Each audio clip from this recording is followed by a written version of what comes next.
భగవంతుడు మనం దేవాలయం మొదటి మెట్టెక్కేసరికే దైవం అనుగ్రహించారంటే మాత్రం అది మనం ఆశ అవుతుంది తప్ప అది భగవంతుని మీద మనం ఎట్టి పరిస్థితుల్లో కూడా భగవంతుని మనం దూషించడం. కాబట్టి ఏదానికైనా సమయం ఉండాలి, జ్ఞానం ఉండాలి, ప్రాధాన్యత ఇవ్వాలి, ఒక ధర్మాన్ని పాటించాలి. అప్పుడు మనం మనం ఉన్నతంగా బతికే అవకాశాలు మనకు కలుగు చేస్తాడు భగవంతుడు. ఈ ప్రకారంగా వైవాహిక జీవితం జ్యోతిష్ శాస్త్రంలో ఈ నక్షత్రానికి పడుతుంది, తప్పనిసరిగా ఈ అమ్మాయి మంచి అదృష్టవంతురాలు అవుతుంది, ఈ ఇతను కూడా మంచి అభివృద్ధికి జీవనాన్ని కొనసాగిస్తాడు అని చెప్పేసి పెద్దవాళ్ళు ఆశీర్వదించి మాత్రమే జాతకాల విషయంలో కొంచెం జాగ్రత్తలు తీసుకుంటారు. ఇకపోతే వాళ్ళకి పుత్రపుత్రిగా సంతానం కలుగుతుంది, అభివృద్ధికరంగా ఉంటారు, ఒకరికొకరికి చక్కని జీతాలు ఉద్యోగాలు ఉంటాయి, ఇటువంటి పరిస్థితుల్లో మంచి ఇల్లు కొనుక్కుంటారు. అటువంటి పరిస్థితుల్లో కూడా వాళ్ళ వైవాహిక జీవితం 10 సంవత్సరాలు 12 సంవత్సరాలు 15 సంవత్సరాలు గడిపిన తర్వాత మనస్పర్ధలకు కారణం అవుతుంది. ఆ మనస్పర్ధలు వచ్చినప్పుడు వాళ్ళ వ్యక్తిగతమైనటువంటి ఒక అహంకారాలు వస్తాయి. అది ఎంతవరకు పనిచేస్తాయంటే వాళ్ళిద్దరి వరకు ఉంటే పర్వాలేదు, అక్కడ జ్ఞానం ఆలోచించి సహనం ఉండాలి ఇద్దరికి. ఆ సహనంతోనే ఎందుకు ఉండాలి సహనం అంటే అప్పటి వరకు వాళ్ళకు ఉండేటువంటి స్థితిలో ఆ 12 సంవత్సరాలు 15 సంవత్సరాలు వీళ్ళకి వైవాహిక జీవితంలో వచ్చినప్పటికీ చిన్నపిల్లల వాళ్ళ పుట్టుక చిన్నపిల్లల సంతానం కలుగుతుంది. వాళ్ళకి అనాథలు చేయడం, వీళ్ళేదో ఈగోలకు పోయి ప్రమాదాలకు తీసుకొని ఏదో ఒక విధంగా ఆత్మహత్య చేసుకునే వాళ్ళు కొంతమంది ఉంటారు, విడిపోయిన వాళ్ళు కొంతమంది ఉంటారు, భర్త తలక అండన ఉండకుండా నేను ఉండనని చెప్పేసి పౌరుషంగా వరిపోయిన స్త్రీలు ఉంటారు, నాకు ఈ భార్య వద్దని కోర్టుకెక్కిన వాళ్ళు భర్తలు ఉంటారు. ఇలాగ అనేక రకాల దోషాలతో ఉన్నప్పుడు ఒక్క క్షణం ఆలోచించండి. మీరు బతికినంతకాలం చిన్నపిల్లలు బతకాలి, వాడు బాల్యం, ఆ బాల్యం ఇచ్చి మనకు జన్మనిచ్చారు మీరు, ఆ జన్మనిచ్చిన తర్వాత మహాపాపం కింద వస్తుంది అది.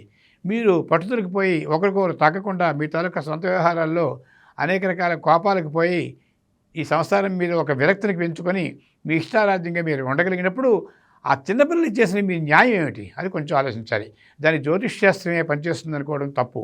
జ్యోతిష్ శాస్త్రం కూడా చాలా వరకు పనిచేస్తుంది. ఎందుకంటే 2.5 రోజుల్లో చంద్రుడు మారిపోతాడు, నెల 15 రోజుల్లో కుజుడు మారిపోతుంటాడు, ఓ నెలకు బుధుడు మారిపోతుంటాడు, తర్వాత 18 నెలలకి రాహు మారిపోతుంటాడు గోచారంలో, 18 నెలలకి కేతు మారిపోతుంటాడు, గురుడు 16 సంవత్సరాలు, శని 19 సంవత్సరాలు. ఇలా గ్రహ సముదాయంలో కూడా కొన్ని నవగ్రహాల తరగతి ప్రభావాలు కూడా అంతర్దృష్టి ప్రభావాలు కూడా వస్తాయి.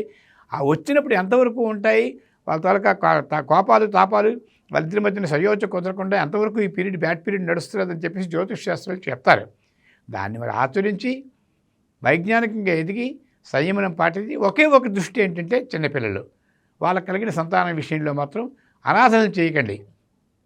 పిల్లలకి మాత్రం తప్పనిసరిగా మంచి వాళ్ళు ఏ పరిస్థితుల్లో వాళ్ళు ఎటువంటి ప్రయోజకులు అవుతారో మీకు పుట్టినవాళ్ళు చక్కని వైవాహిక జీవితం 12 సంవత్సరాలు అనుభవించారు కాబట్టి పిల్లల భవిష్యత్తు కోసం మీ జీవితం అయిపోయింది. ఇక మీద పిల్లల జీవితం కోసం మీరు ప్రాకులాడాలి. తప్పకుండా మీరు ధర్మానికి కట్టుబడి ఉండి ఆ పిల్లల్ని మాత్రం ఒక మంచి ఉన్నత స్థితికి తీసుకొచ్చే వరకు కూడా మీరు వైవాహిక జీవితాన్ని పుష్కలంగా అనుభవించాలి. దానికి సూచనలు ఉన్నాయి. అప్పుడు ఉండేటువంటి దశ అంతర్దశ ప్రభావాల్లో మీకు ఆలోచనలు వచ్చాయి, అనేక రకాల కోపతాపాలు వచ్చాయి, అనేక రకాల ఇష్టాలు వస్తాయి. కష్టాలు లేనిది మనిషి ఎవడు ఉండడు కాబట్టి సూచనప్రాయంగా తెలియజేస్తున్నాను.